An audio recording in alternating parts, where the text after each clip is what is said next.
And our next guest has a very unique perspective on Gadhafi's impact and the tactics that brought him down. General Wesley Clark is the former NATO Supreme Allied Commander, a one-time presidential candidate here in the United States as well. General, is this what NATO did right now, and I want you to put on your cap as a former NATO Supreme Allied Commander, what NATO did in Libya over these past several months, is that a precedent for what NATO potentially should do in Syria? It could be a precedent. It has to be balanced off against the competing interests, and Syria is a much different case. Every one of these activities, every case has to be looked at as a unique case.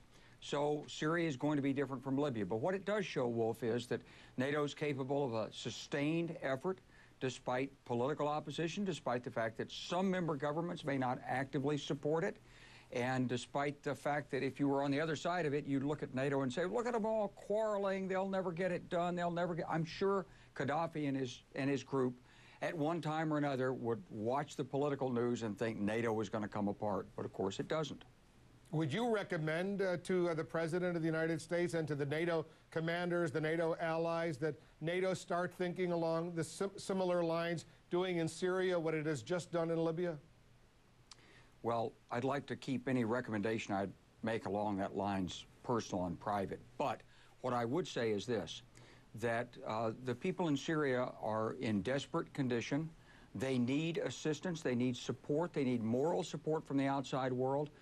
And Bashar al-Assad in Syria should be under no illusions.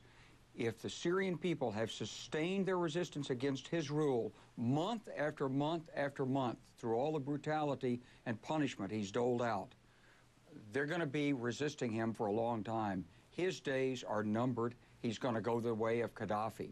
Gadhafi had a choice. He could have taken a statesman-like approach when it broke out and the world came down against him. He could have said, look, I've done my part.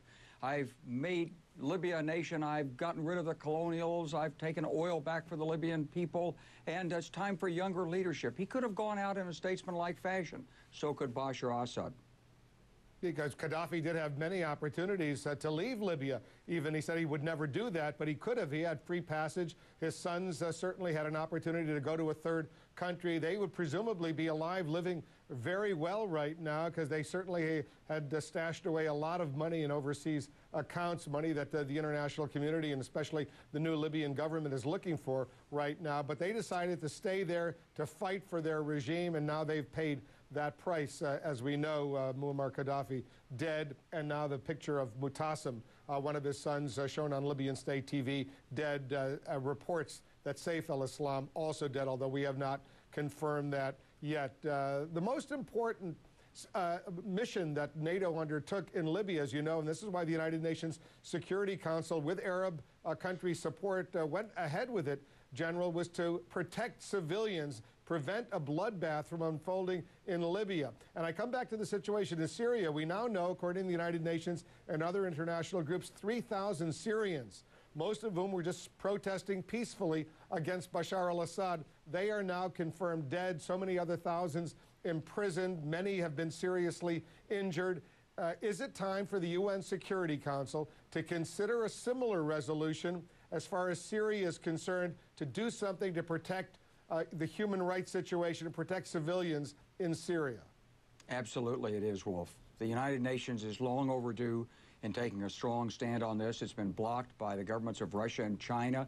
Obviously, they didn't like NATO's actions in Libya. All right, but get over it, because what NATO did was actually the minimum. This was done certainly with the backing of NATO, but it was the leadership and the endurance of the Libyan people that brought this outcome to bear, just as is the case in Syria. And, you know, none of these leaders in these countries ever believe it's going to happen. When Noriega was in Panama and the 82nd Airborne landed on the airstrip, he turned to his aide and he said, I never thought they'd come. Saddam, I'm sure, never thought the United States would invade, and I'm sure Moammar Gadhafi never really believed, despite the warnings he was given, that he would be pulled from a hole in the ground.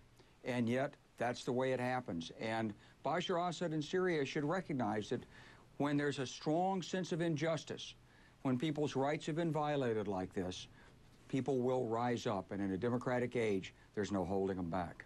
And one final question, General Clark, before I let you go. We're waiting for the President of the United States. He's about to walk into the Rose Garden over at the White House and speak to the world on what has happened on this day. What's the single most important thing you would like to hear the President say? Well, I'd like to hear him congratulate the people of Libya for what they've done and thank our allies, and also to offer some guidance to the people of Libya and the people of the region in the course ahead, because this is just the first stage in what's happening in Libya. It's yet to be seen whether order can be restored fully, whether the fighting will really stop, whether there'll be revenge killings or not, and whether democracy and self-government can really take root in a proper way in Libya. General Clark, thanks as usual for joining us. Thank you. Good to be with you all.